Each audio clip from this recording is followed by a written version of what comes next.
drive. So today we're going to be talking about workout programs. Now this is going to be the first in a series of videos where I'm going to talk about what to look out for in a workout program and ensuring that you get the most out of a plan that you paid for. To caveat this, there are some great professional lifters and trainers out there that post videos and content that really break down the science and the how-to of their programs. But that being said, this requires you doing research on your own into their methodology and looking at a lot of videos and a lot of their actual content postings that break down why they chose what they chose and how your lifts are supposed to work. And they show you kind of the ins and outs of their plan. My question to you is, what should you be researching and what does it mean when you hear the terms like periodization, time under tension, and really how do you know if the plan is right for me or the plan doesn't have that much science explained either on their website or in the documentation itself that you receive? What should you do to make the most out of what, again, you paid for?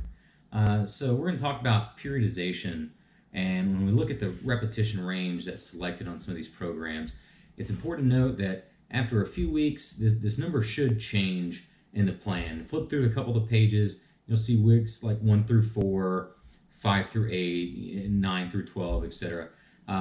In a regular program, a 12-week program or a 15-week program. So if the last time you were doing, for example, like shoulders and arms routine, right? If your plan was focusing on a 12 to 15 rep range, and now you're in a new set of weeks and it's talking about changing it up to go heavier on the weight and focus on an 8 to 10 rep range. That's periodization. It's doing a period of a lift at a certain given weight at a certain amount of reps, and it's intended that there's a certain rest period in between these, which is going to be talked about more in one of our future videos. We'll talk about rest periods and what kind of rest periods you should be looking at in a plan, and if a plan really veers away from those or veers away from a rep range and then says, for example, it's a strength plan, but then it has you doing 12 to 15 reps and has you doing 30-second rest breaks in between, it's probably not a good strength plan, to be honest. There's some more science out there that we'll talk about in future videos that really breaks down the whys of why that's bad. But now we're talking about the muscle fibers adapt to a certain type of strain. So periodization, that's why it's important to target them differently over time in order to keep recruiting them properly and forcing them to grow. Your body adapts. Humans are great. We adapt to just about anything out there. You start putting yourself into a program. The first 2 weeks usually are just abysmal, right? If it's a really good program, if you're not new to this, but especially if you are new to the idea of getting out and working out and sticking to a plan, those first couple of weeks are going to be the hardest. Your body's adapting. You're taking in more water. You're possibly waking up earlier or staying up later, and supplements, increasing the amount of caffeine that you have in or whatever else. Your body's going through changes, but it adapts.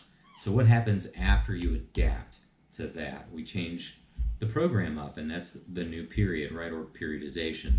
So sometimes you may hear this referred to as shocking the body. You always should be continually shocking the body, giving it something new to look at, something new to deal with, some new stressor to put up with. So even if, as we're going through this, even if you're not a beginner, remember to take your time and focus your body during your movements. If you're supposed to be working on chest, make sure that you're not using your triceps to do the mass majority of the lifting. Your shoulders are going to be getting activated during a chest workout, but your front deltoid should not be doing the majority of the load.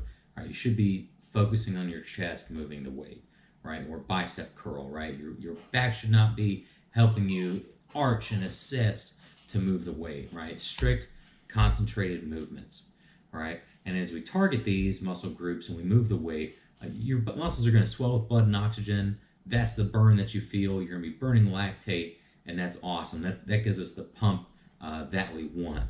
Now that pump is generated from the amount of weight that we're doing, how hard we're doing it, right? So intensity, time under tension, and the overall volume. Those are the three really big pieces of science that I refer to as the methodology behind your plan, the science behind it, right? The actual not just the plan, but the philosophy. And the philosophy is really what makes or breaks a plan or a workout if you're doing it, right? Because you're not necessarily a trainer is always with you, or a well-educated workout buddy.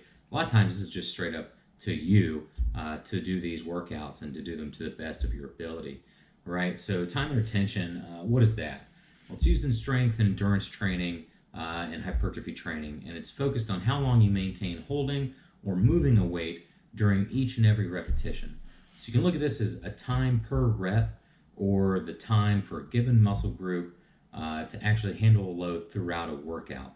All right, so sometimes you might say, oh, well, this exercise, this particular repetition should take you 6 seconds to complete. It's maybe 3 seconds up, 3 seconds down, and there you go. There's your 6 seconds, right? And remember to pause at the bottom, but not for too long, or at lockout. You never pause either all the way down or all the way up for too long. Really, you want the movement to be either you moving the weight down or you moving the weight up. That's where the muscle fibers get burned at, right? So increasing muscle size can be done with heavy sets lasting several seconds or lighter sets lasting as long as a minute. But looking at it from an entire workout point of view comes down to ensuring the muscle group is under tension for a sufficient amount of time before you rest it. All right, so in changing the amount of time under tension is also part of periodization. Right, that's when maybe throughout a plan it goes from 15 reps at this exercise, and then a couple weeks later you're like, well, now I'm doing 12. What's the difference? Well, the difference is you should probably be going up in weight or up in the intensity at which you're doing this movement, which means maybe you're pausing longer, you're taking longer, you're doing more of a negative during this workout than you were in the first couple of weeks. Right, so it's not necessarily, oh, well, I did this movement like this for 15 reps, and now I'm doing it the same exact way for less reps, but I'm adding on a couple pounds. You can change this up further by saying, not only am I adding a couple pounds or I'm adding no pounds, but I'm spending longer to perform the movement. I'm focusing harder on the negative as the weight comes down, or the positive as the weight goes away from me, right? So these should be periodized in your plan. And the initial set, your first initial set, 12 or 15 reps, whatever have you, whatever based on your plan, that should really be described to you either on that person's website or in the plan what the idea behind accomplishing that rep is. Whether or not you're supposed to be squeezing, or whether or not you're supposed to be focusing on pulling. A lot of those, it's just assume that or assume that you'll be able to Google it real quick or check out a YouTube video and perform the lift, and that's true. But in my mind, you're paying this person to give you a plan. It's their job to describe to you how to follow it, right, in order to meet your goals. Otherwise, you're wasting your time. And there's certainly better people out there who are going to do this for you. You should go through them. All right, so that wraps up this first video. Our next video, I'm going to do two postings this week, just because try and keep these easier for people to load on their computers, keep them a little bit shorter. And actually take you to the gym and walk you through a little bit of what I'm talking about. All right, so if you like this video, please click like and subscribe. If you have any questions, comments, and concerns, as always, dump them in the comments box at the bottom of the screen there. And again, this is going to be a series, so look out for the future episodes. We can do another one today, and then trying to get another one processed out next week. But yeah, catch you then. Thanks for viewing, guys. I hope you click like and also subscribe, as we'll keep coming out with videos at least once a week. If you have any questions, comments, concerns, or there's something you want to see particularly mentioned in a video, throw it down there in the comments section. We'll be happy to make that happen or reach out to you directly and answer any questions you might have. All right, guys.